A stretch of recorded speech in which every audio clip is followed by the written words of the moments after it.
Hello everyone, it's Jamal Thomas. Welcome to the Progressive Soapbox. Let me make sure my sound is good. Guys, if you've been enjoying the content and you find yourself hitting this channel often, please feel free to subscribe.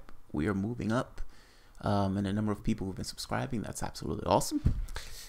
And also hit the bell. I do these all the time. Oftentimes multiple times a day. So please hit the notification bell. I know there are problems with the bell itself, but that's all we got.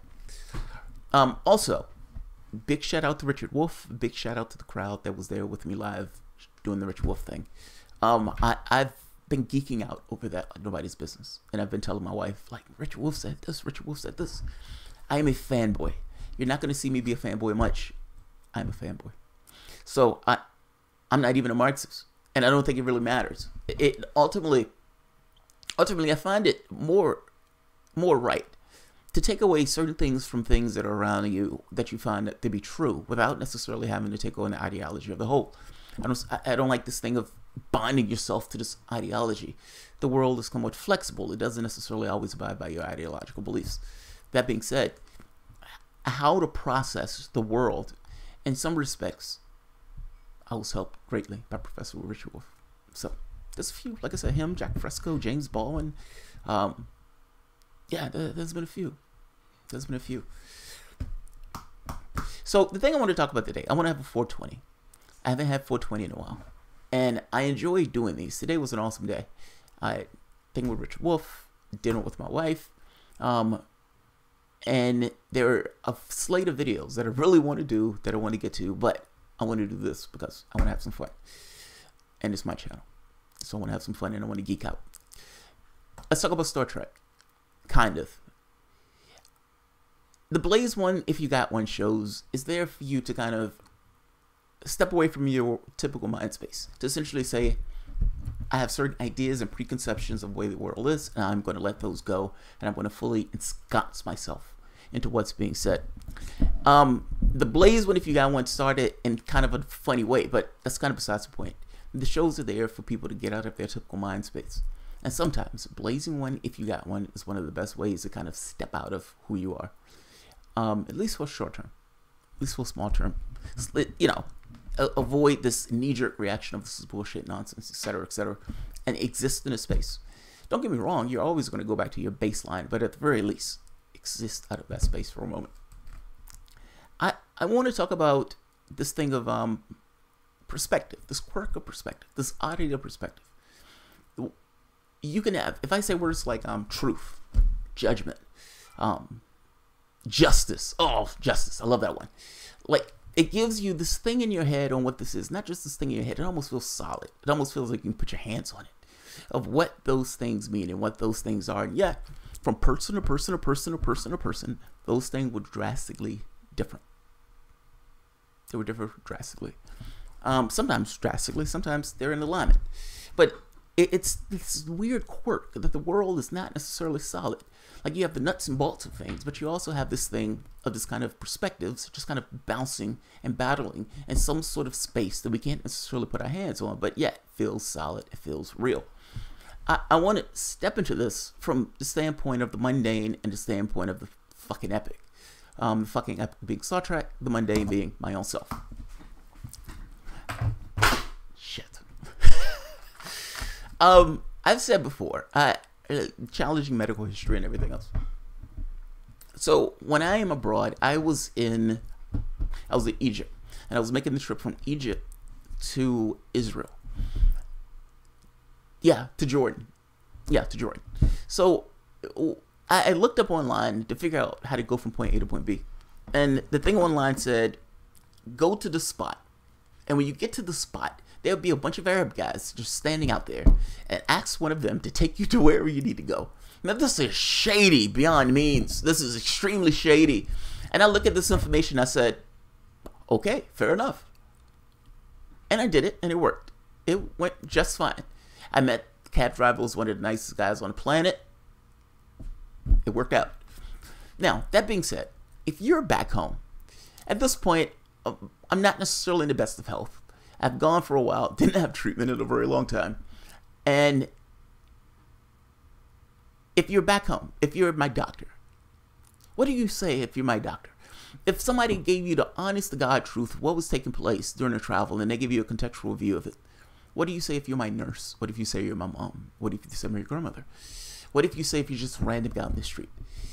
The doctor may say, oh my God, that boy, he's out there traveling. This patient is traveling through the countryside with no regard for his health at all. What the fuck is wrong with him? He's losing it. Your nurse may say something similar to this. Your mom may say, good on him. I hope he's going to be safe when he's traveling, but good on him. And somebody else may say, wow, that's an awesome fucking thing he's doing. He's braving the elements that have been against him from the standpoint of his physicality, and he's pushing past it, and he's doing what he wants to do in spite of what his body is trying to force him not to do. Which perspective is right? My own perspective is, I want to travel, so I'm fucking traveling. That's what it boils down to. I feel horrible. I can't keep anything down. Don't be a bitch about it. Keep moving. That was my perspective. That perspective got me all the way to India. I mean, at some points, I felt worse than other points. But at the end of the day, my goal was, I'm going to travel because I want to travel. Fuck all to everything else. The medical limitations matter less. I wanted to explore. Which one is right? And the odd part is, it's possible that each and every one of those perspectives is right. There is no objective. Like, that's the wild and weird part about the perspective that we're in. There is no objective. There's always this pang of paranoia associated with just the world that we live in, because there's no way for us to know that what we see of the world and the way we balance and weigh these things is correct. It's fudgeable. It's malleable. We have this kind of plastic reality where we see things in a particular way, and we can never actually get to the reality of the way things actually are. And let me take this to the epic standpoint. Let's do the Star Trek. I want to geek out. Odo is a changeling. Now, what that means is, on Star Trek, changelings have these beings that can essentially change their shape. They're not solid. In their natural state, there's kind of almost like a liquidy type substance. It's like a bioliquid.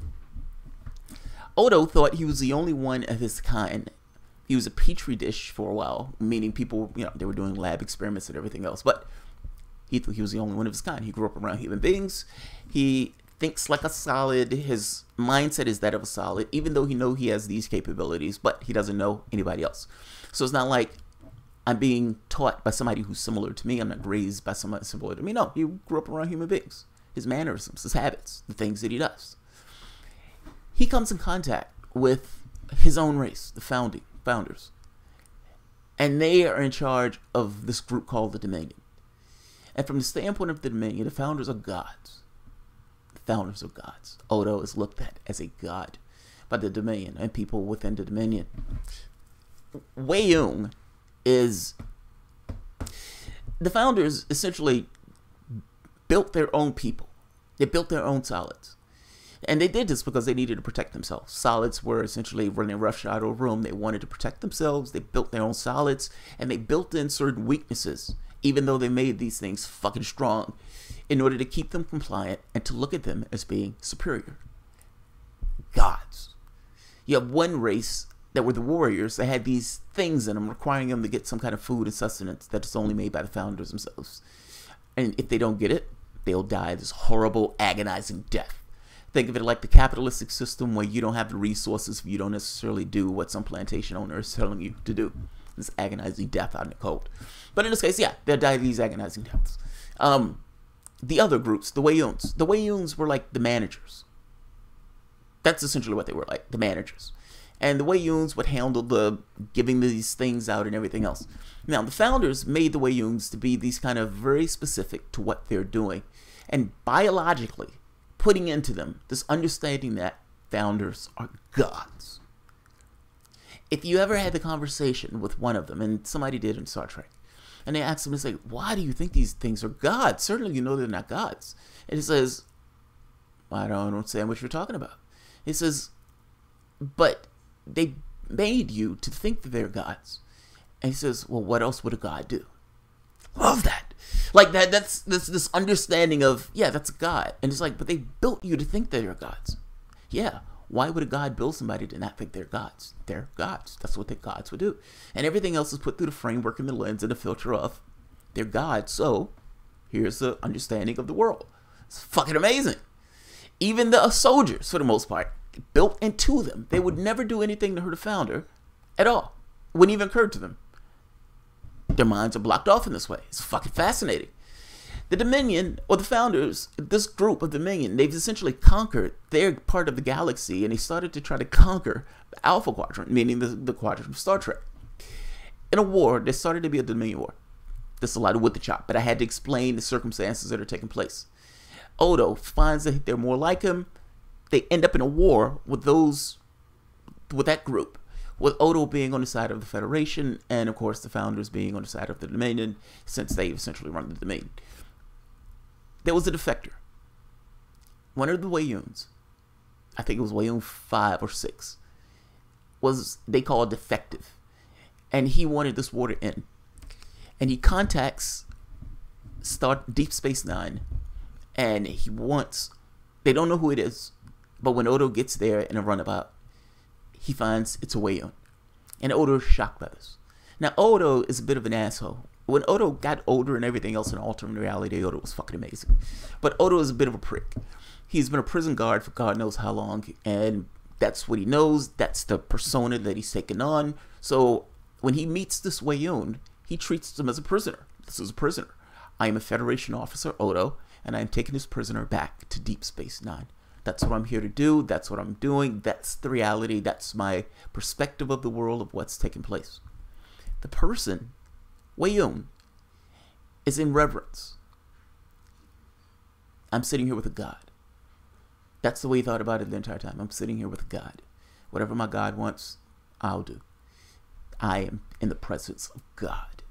And Odo is like, I am in the presence of this prisoner who I'm going to take back for interrogation. It is a fascinating episode. The episode is named, what is it? Treachery, Faith, and the Great River. Now, Odo, what I want to get at here, though, is on their way back, they encounter the Jem'Hadar. Now, the Jem'Hadar would never fire on Odo under normal circumstances because, after all, even though Odo is on the other side of the war, he's still a god. A god is a god is a god. We're not going to fire on a god. Now, that being said, to the people who are trying to get Odo and try to get this person before he gets back to Federation space, this is somewhat of a problem, and this is somewhat of a nuisance. And even though one of the Wayuns consider Odo to be a god, his war responsibilities exceeded the idea that Odo is a god. And he said, look, just don't tell the ships who's on that runabout and cut communications. So when somebody engages the ship, they fire. We want to blow that shit out the sky. At the same token, negotiating, trying to get him to just get Wayun to kill himself. They have these discs where they can kill themselves if they need to. It's supposed to give enough information. They do everything that they can to evade, everything that they can to escape. Odo is in a no-win situation. He's about to get blown out the sky. He doesn't want to turn over his prisoner. And Wayun 6, the one who's in there with Odo, takes his pill. He does it on camera because he wants to save Odo's life. I'm in the presence of God. I certainly can't allow anything to happen to God. The wild part about this is, as Odo is looking down on him, and he's looking up at Odo, Odo is realizing at that moment how he's perceiving this event. And instead of being an asshole, instead of being a prick, he switches into this thing of, I want to help this person transition in a way that's easy. That doesn't necessarily, he gave up his life in order to save mine. If he believes I'm a god and he sees me in this way, fair enough. Did I do good? Yes, you did good. Do I have your blessing? This kind of, do I have like your appreciation? Yes, I appreciate what you did. You've done great. You've done extraordinarily well. Now, this moment is fascinating because in this moment, you have Odo finally understanding how this person is seeing him and the moment of this person's death, how he's seeing him, how he's perceiving him. Odo understood before, but he understands it at a different level now because this person is dying. This person literally was willing to give up his life to save his. And in that moment, instead of it being a prisoner that's fading away and dying in Odo's care, it's, from one's perspective, Odo, my prisoner, killed himself in order to save me because he sees me as a god. Odo sees himself as a Starfleet officer, nothing more, nothing less. The person is dying, looking up at their god, and is getting their god's approval. And there's this immense thing of, yes, you've done a great job. You can leave with honor. That is a fucking epic episode. What does it mean to have your god looking at you in that particular way, giving you this kind of, you've done well? especially when you have all this reverence, all this everything else built into you biologically, to accept that this particular being is God. I find these two things to be fascinating because the truth of the matter is, I ask the question, is Odo God? And I think the answer is yes. But is Odo also just a Starfleet officer? Yes. Is Odo a shapeshifter that some people call a God? Yes. All of those things are true. None of them are true. It depends on who you're talking to, which is the weird and the oddity of perspective. There is no objective. There is no thing that you put into the ground per se when you're thinking about how these things are and how you view these things. The world is not solid. I bring stuff like this up because when looking at the world, I want people to look at the world from the standpoint of this stuff is malleable. These things are not hard edifices, even though in our minds sometimes these things come across as being these hard things that are unchangeable and you can't fix this particular problem. This thing would always be this way. This thing can never change. Nonsense. Things change all the time. Fact is, you can have whatever world you want. It depends on the consequences. The hardest thing in the world is to get people to realize they can change this particular world. And not just change this particular world. I hit these often because one main point. You have all the resources to make sure that everyone has everything that they need on this planet. This idea of poverty, this idea of war, all these things at this point are choices. These things are fully choices. It's somewhat of a quirk of perspective that makes these things from, oh my God, these are intractable, to, what do you know? Technology can be used for the benefit of human beings as opposed to just the benefit of the wealthy. Those are magnificently different worlds. And it is just a quirk of perspective. So, let's see. Who's here? Mr. Odo equals Mr. Frody. Mr. Frody. Oh, Mr. Odo is greater than Mr. Frody. Mr. Odo is greater than Mr. Frody. Robert Pouquet, right? That's funny. Frodo. Wayun is one Vorder's name. Yeah, Wayun is one Vorder's name. Odo is short for odoriferous. I don't know if that's true, Bashar al-Assad. I don't know if that's true at all. I'm skeptical. Oh, you're right. It's the Vorda. You're right. You're right. It's the Vorda. Wayun was his name. You're right. You're right. You're right. I'm wrong. Damn it. This fucks up my story. It's the Vorda. He's a Vorda. The race is named the Vorda. Wayun was the name of the being. You're right. You're right. Percy's Gold. The Federation is likely a fascist dictatorship. It is not. Simon Pegg explicitly said it was his interpretation. That's his interpretation. But you could say the same thing for this. I mean, our society. It depends on how you want to live. If everybody in the society says, yes, this is how we want to organize our society, then it's not a fascist anything. It's the people in that society making a determination on how they want to live their lives. It's nonsense. That being said, you can make the same argument about our society. You have a society where you have mega wealthy. We don't have kings and queens. We don't have aristocracy. But Jeff Bezos has $130 billion fucking dollars. Are you telling me that's not an aristocrat? They may cloak it in different ways. They may change it in other terms and everything else. But at the end of the day, you have some people with magnificent amounts of wealth. And that affords them a completely different reality than the reality that other people live on. The regular run-of-the-mill person who hasn't seen their wages go up in like 40 years. Yeah, Jeff Bezos gets all that money because of the way he's exploiting the labor in those plants.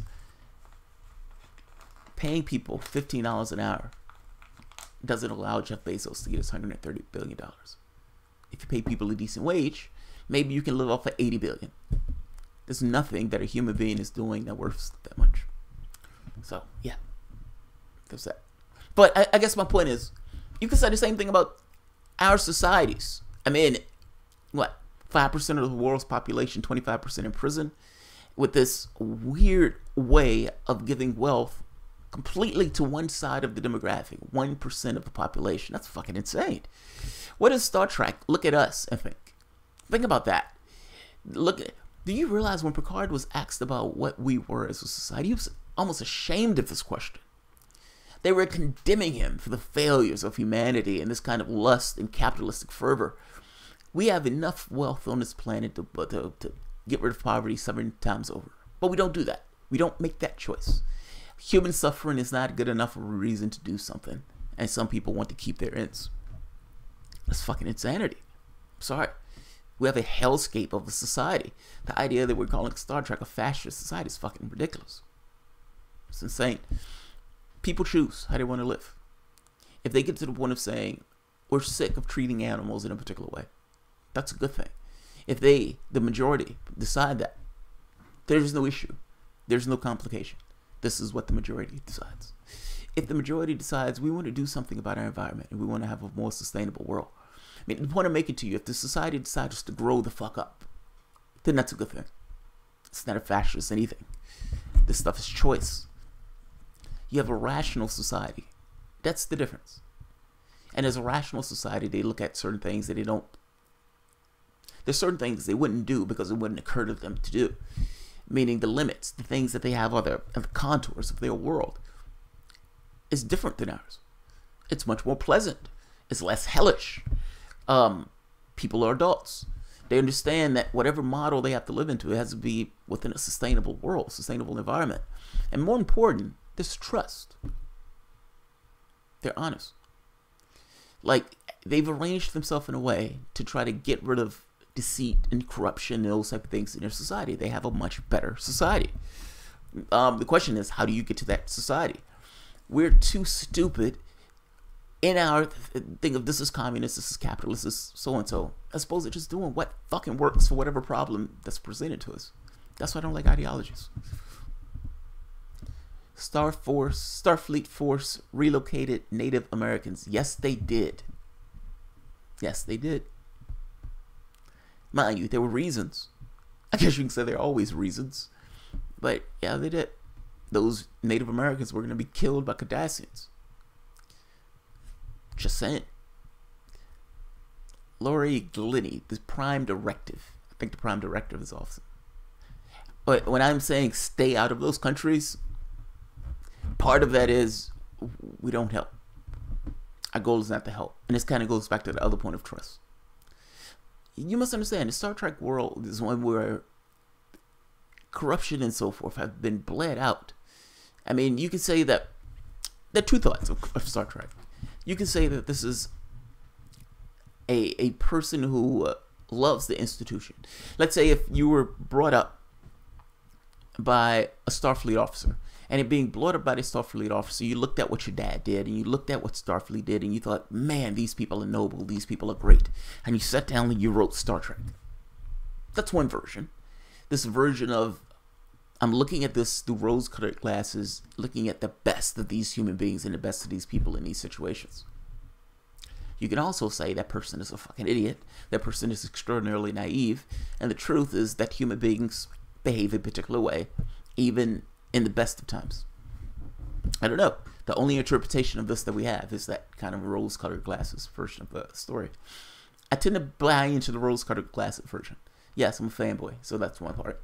But the other part is their society has changed. Like the contours of the society have changed, and those changes have been baked into the institution of how of their economics, of how they handle the planet, all these things. And so I guess in my head, the people that are producing a society that's changed that way are going to be fundamentally different than the people who are producing our society. This idea that human beings are a specific way is nonsense. We're like water in a glass. We've had multiple types of societies going all the way back pre-capitalism. We change. You've had some societies where they would have sex on the beach, and it would be no issue at all. People watch it, and there's no issue. They come back, they talk to their friends, laugh, and they're joking. They're great. The world is happy. The other societies, not so much. There is no objective. This is kind of my point. This thing on perspective. There is no truth in this case. Yeah. Wesley Walker. The show with Richard Wolff was phenomenal, Jamal. Thank you. Oh, thank you, Wesley. I've been geeking about the Richard Wolff thing. Fucking love talking to him. I could have talked to him for hours. Well, one of the people was like, "Why didn't you just let the show come on its own conclusion?" I've been there for hours. The guy is like a degree from like Stanford, Yale, and Harvard, and you're like, holy shit, holy shit. And he became a Marxist. And he said he never came across it in any of his studies during his time period there. Like, that's amazing. And he was like, all of this is perspective, that people think that these institutions are somehow magnificent. It's perspective. It's how you look at it. It's how you see it. Yeah, it was great. And then he was like, I would love for you to be one of my students. I was like, what? Oh. I like Richard Wolff. I'm a fanboy for Richard Wolff. I've watched him for years. And like I said, he shaped my point of view. Like, it gives you this way of looking at the world that's more right and more honest. Is the American military should it really be called the Department of Defense? And what's more honest? Is it Department of Offense or Department of Defense? Well, calling it the Department of Offense is a little bit more honest. It's the Department of War. That's more honest. What Richard Wolff does is kind of take away the nonsense. What's in Coca-Cola, it's not the dancing party that as soon as you pop a bottle and people are dancing and, moving and everything else. It's sugar and syrup. It makes people fatter. That's what it is. That's the product.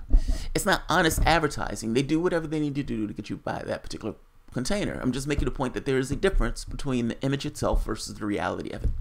And Richard Wolff gives this awesome thing of analyzing the reality of it as opposed to just the image of it. I love it. Yeah, he gave me a point of view. And it's how can I say this? It's like, it's not so much just blunt information. It's a point of view. It's a point of view. So, yeah, I like it. I like it a lot. The Kardashians have ruined everything. Hello, jerk. What did the Kardashians do? Section 31. Oh, Section 31. Section 31 is like Batman, right? Section 31 is like Batman. My wife says, you think in tangents. I do think in tangents.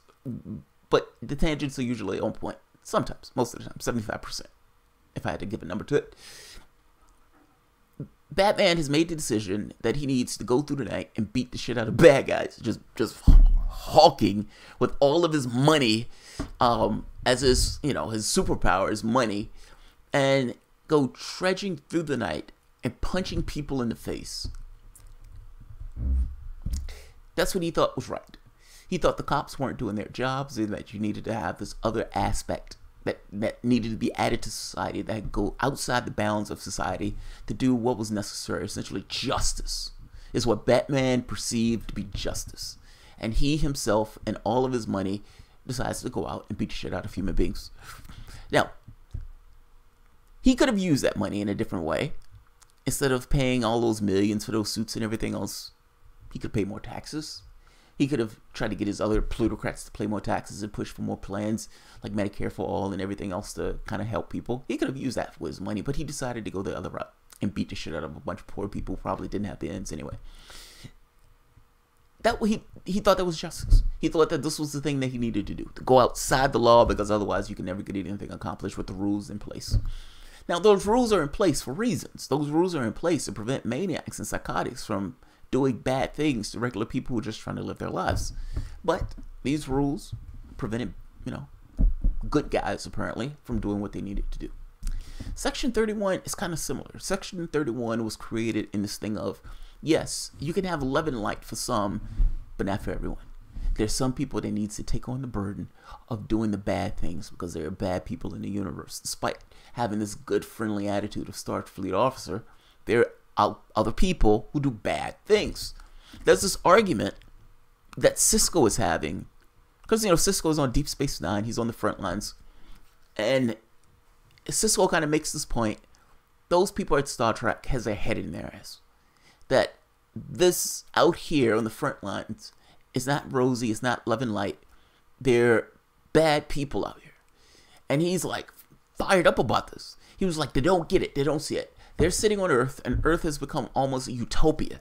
Nobody's hungry. Nobody's poor. Nobody's out. People have the things that they need, and the people live their lives the way they want to live their lives.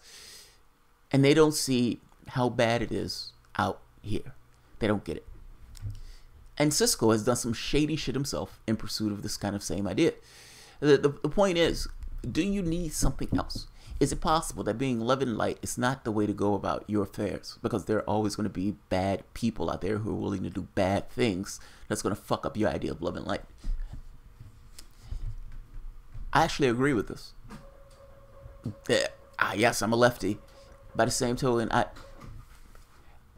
the question becomes, what do you do about it? So that's one point. My mom is one of the nicest people you'd ever meet in your life. Lovely human being. And instilled extraordinarily good things in me in regards to the world and everything else. And some of those things weren't necessarily explicit. Some were implicit. You know, taking care of a kid during difficult times in and of itself. All those things. Those things add to who you are as a person.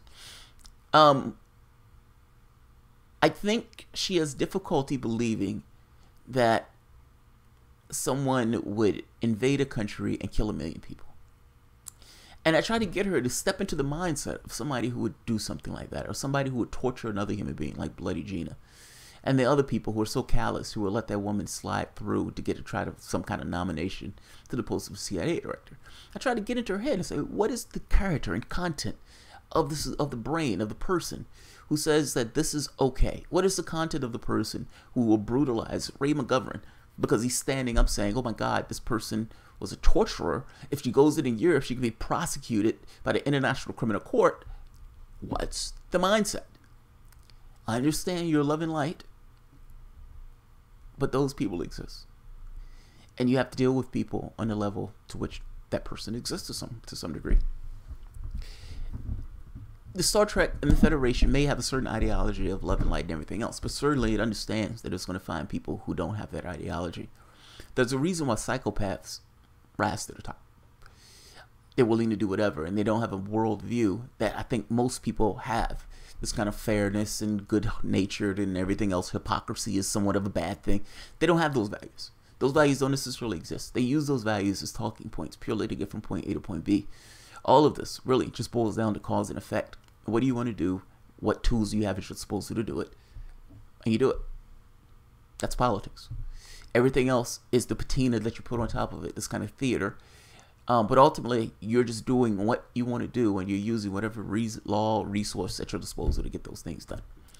So, if other societies come upon the Federation, and Federation is talking about love and light and fair play and everything else, and those societies don't think that way in one iota. Star Trek may have a large military and everything else, but there's other ways of subterfuge to undermine the organization. What do you do? How do you protect yourself from that? So Section 31, I understand why Section 31 would exist. You can't necessarily assume that the world, the universe, is essentially going to be exactly like you. Being, fuck around. You're talking about life or death on multiple planets. You're talking about billions and billions, potentially trillions of people dying if you make bad choices and if you fuck up what you're doing from the standpoint of the intergalactic stuff. So, you have Section 31. The love and light is great. You have other responsibilities. Is it always possible, or is it always necessary for someone to carry the burden in order for these other people to live in the light? That's the crux of the question that we're asking. I'm cynical. I'm inclined to say yes.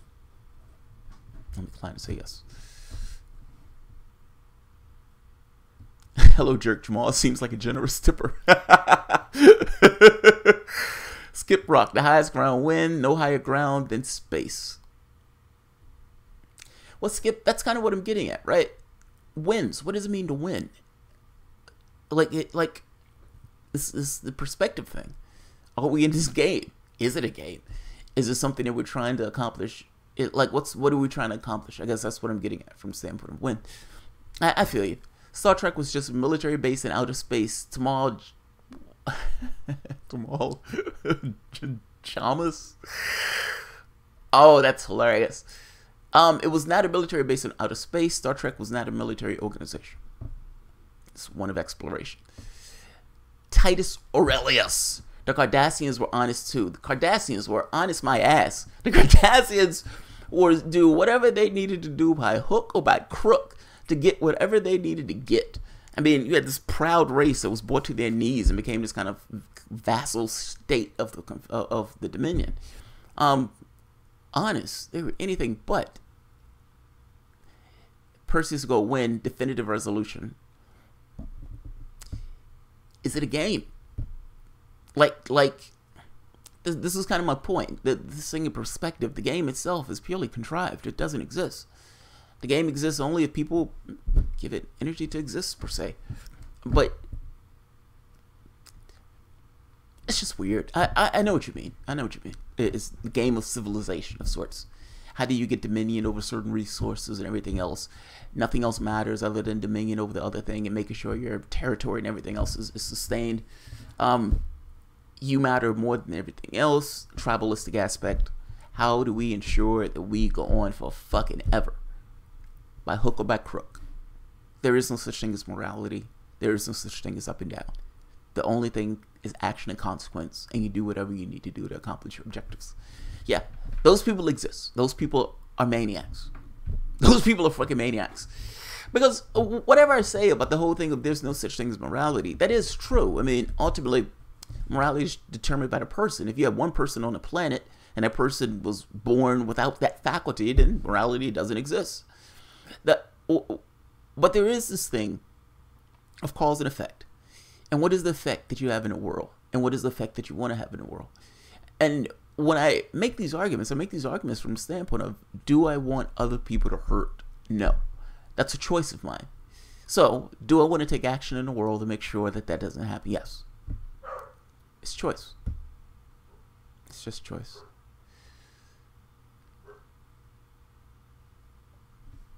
Jamal, get YouTuber blonde in the belly of the beast. Talk about Star Trek. She's a Star Trek nerd. It would be a good show. Blonde in the belly of the beast. That's hilarious.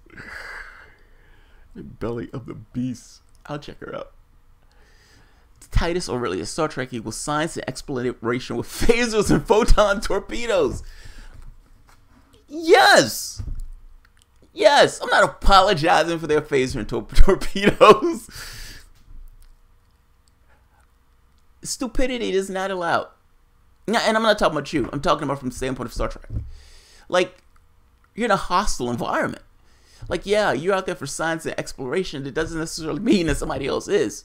So, yeah, I'm going to go out with this idea of peace into the universe. I'm going to try to get as many people to be affiliated with me as I possibly can. And peace and exploration, and within certain bounds, the world is fair game. But it's reality. We recognize there is no perfect solution.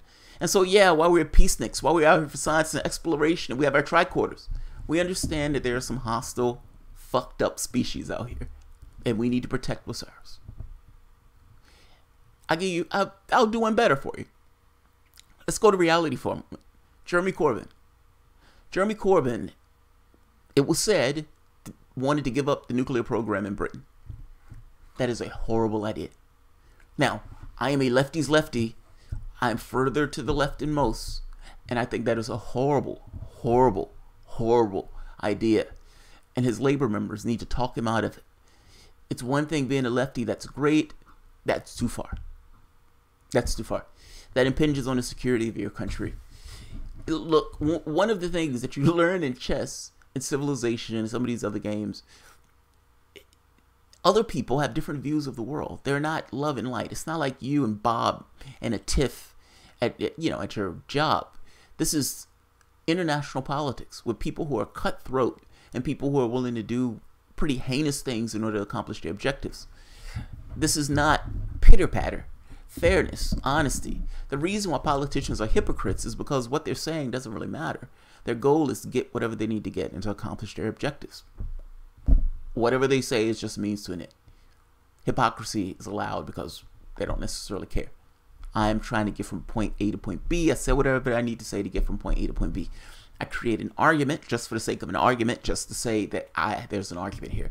They do whatever they need to do. That's kind of my point. That's politics.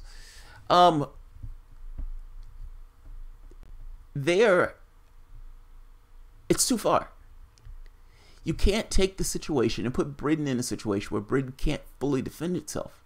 And the idea that Britain is going to give up its ace in the hole meaning we all go down in a ball of glory if you're going to fuck with me and try to take over Britain. It's one thing if they were mutual disarmament. That's fair enough. There is no mutual disarmament. This is Britain unilaterally disarming, and that's insane. I feel the same way in Star Trek. Why on earth, knowing that there's a hostile universe, would you go out there without those things? Those are not your primary components. It is not your primary objectives. It is not your primary goal or reason to be. That being said, if shit pops off, yes, we have torpedoes and we have phasers. And we will fuck people up. Yeah. Imagine every car on the road loaded for bear. Jesus. Every ship had weapons. Yeah, they had to. If I want to listen to Jordan Peterson, I can watch his channel, yo. Fraud with, I don't know who, oh, I know who Jordan Peterson is. Yeah. I mean, I don't know what Jordan Peterson talks about, so I can't help you with that one. Percy's goal, hence why H.A. Goodman now packs a 357 Magnum. That's hilarious. That's hilarious. Pat Hacker, why do we assume the rest of the universe is violent? Because we're violent. We're grotesquely violent. Extremely violent. Like, it's so bizarre. We were watching, my wife and I were at a humanely raised burger joint. But even calling it humanely raised, it still means that they're chopping the head off some animal or killing the animal. We go to movies where hundreds of people get murdered, people get tortured, people get massacred, and we leave like the movie was fucking awesome. We don't see it. We think it's perfectly normal, perfectly calm, perfectly cool, and everything else. We live in a tragically violent society. Think of a number of people who we have living in cages. Think of the violence that takes place from the standpoint of poverty. We have the resources to make sure everyone has the things that they need. We just don't use it for that. Yeah, so that we have these people living in these horrendous situations.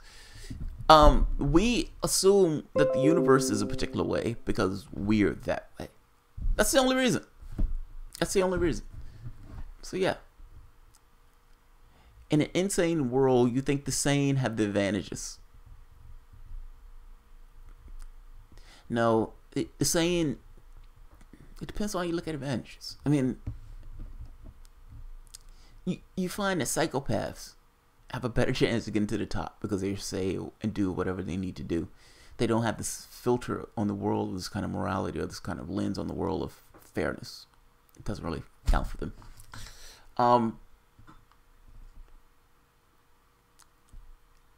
In that world, in a capitalistic system, where the whole point of it is to maximize your profit and to get where you have to go, yeah, the insane have the advantages because they don't have any kind of moral code.